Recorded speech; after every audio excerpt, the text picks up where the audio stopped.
siap. Nah gitu, ini diperhitungkan semua. Sebelum engkau mengambil keputusan, tolong dipertimbangkan dulu.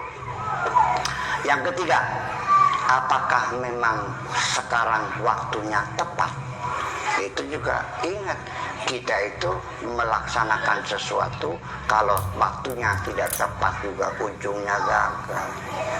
Bahkan kita mengatakan sesuatu pun kalau waktunya tidak tepat juga menjadi masalah. Mengatakan sesuatu yang tepat pada waktu yang tepat. Menegur suami itu, Bu, pulang kantor dalam keadaan kelelahan, belum makan, nanti suruh makan aja dulu, suruh mandi dulu, baru menegur suami. Waktunya tidak tepat.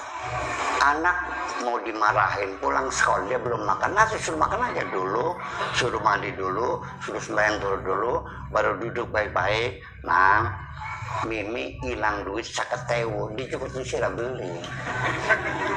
Menang be, ayo ngaku. Aja nebetakan dan itu kan tidak tepat waktunya. Ya, menegur istri masakannya terlalu asin, jangan di atas meja itu, nanti malam, jangan itu. Sambil dalam pelukan kita katakan, Ma, tadi pagi kamu masak tuh, garamnya beli di mana? Warung lor gitu.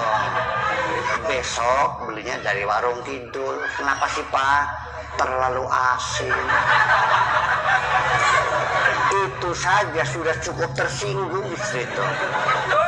Apa maning cara menegurnya dengan kalimat yang tidak tepat, sambil dilemparkan mangkoknya, sambil mengatakan, kini jangan asem tak uyu jaran. Ini jadi persoalan semuanya. Berkata yang tepat pada waktu yang tepat. Nah, Anda mau ngelamar Zulekha nih, waktunya tepat enggak?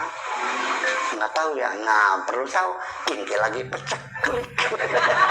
Sampai raja tandur, ya jakian pada laga kondangan. Ya diatur waktu semuanya. Ya, mungkin saja kita melamar, tapi si Zulekha ini baru menghadapi kematian adanya kelindes mobil. Ya jangan lamar dong, ngatas sih lama. Orang lagi berkabung cek, paham nggak? Nah, jadi kita harus pandai memilih waktu. Jadi kegagalan kita dari kedunguan kita sendiri, tidak bisa memilih waktu yang tepat. Betul nggak? Oke, sudah 3. Yang keempat, apakah Anda punya alternatif lain gitu? Apa hanya itu saja yang ambil keputusan? Apa nggak mungkin ada yang lebih cantik tuh, namanya si Kasana, anaknya kiai, anaknya cantik, apa Quran gimana? Kejar Zulekha mah kadang-kadang bakal juga beringatek kan bakal. Iya. Banyak orang lamar, terus ngelamar anaknya jebol emboknya metu, emboknya luwi ayu rangga. Aduh, kenapa beli emboknya baik? Kecewa loh, Masya Allah.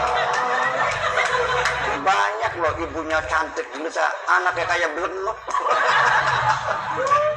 Kayak itu makanya. Jadi ya iya, jadi semuanya alternatif kemudian yang lain sudah selesai, jawab semua. Dan yang terakhir, dengarkan pertanyaan saya, apakah keputusanmu ini hal hadzal qarar yurdi rabbaka? Apakah keputusanmu mendapat ridha dari Allah atau tidak? Betul nggak? Itu juga kita orang Islam. Makanya saya tambahkan pertanyaan kelima, coba tanyalah dalam diri kita sendiri, kira-kira Insya Allah senang beli dengan keputusan kita seperti itu. Paham? Nah, kalau kira-kira wah nggak tahu ya coba aja dengan secara syariat gimana gitu kita mengambil keputusan. 1, yang orang tuanya masih sering adu jago, ibunya tukang petanan beri rerasan, anaknya nguyune bari ngaten. Kira-kira Allah ridho beli cincin itu udah betul. Penyesalan di belakang itu susah dihapus dari kenangan lama. Oke? Nah, nanti setelah itu semua terjawab, nanti ada 5 perkara lagi yang ingin saya sampaikan lagi. Sebelum kita mengambil keputusan, pertama sekali adalah kita menganalisis dulu. Ada 5 langkah berikutnya. Pertama adalah kita harus melihat secara netral, secara objektif. Jangan sampai ada karena terpaksa, karena kurang benak, hanya untuk menyenangkan seseorang. Banyak orang mengambil keputusan, melakukan, ternyata bukan keinginan pribadi, tapi keinginan orang lain untuk menyenangkan orang lain. Dan hampir semua kita ini banyak berbuat hanya karena mempertimbangkan keinginan orang lain. Seumur hidup orang tidak pernah melakukan keinginan pribadinya, tapi keinginan orang lain. Selama ini Anda tidak mempunyai diri sendiri karena tergantung kepada orang lain. Ya, itu namanya objektivitas yang secara transparan, jelas, gamblang. Yang kedua, kita harus betul-betul memahaminya, ma'rifat tamah.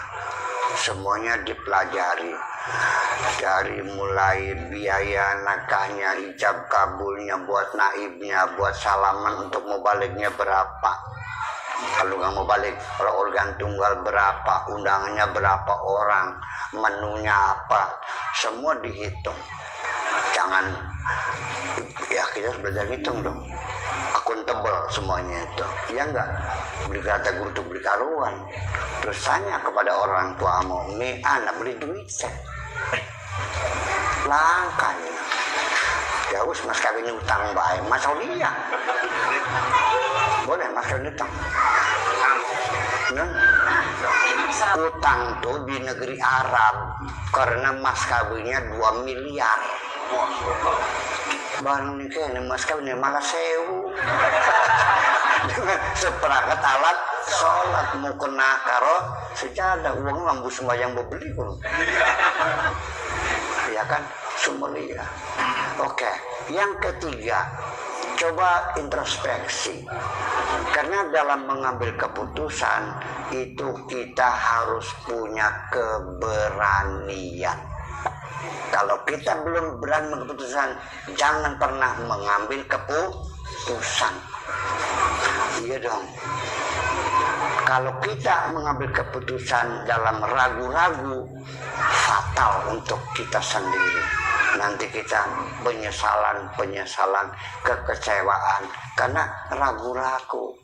Da'ma yuribuk ilama la yuribuk. Tinggalkan apapun yang meragukan kamu, kerjakan saja yang kamu yakini. Kalau kamu belum yakin, belum punya keberanian, jangan dulu melangkah. Paham bikin? Itu antisipasi dari langkah-langkah mengambil satu keputusan. Mau contohnya lamar ya, nanti apa saja seperti itu. Lalu kemudian kita masih bertanya lagi, banyak yang perlu kita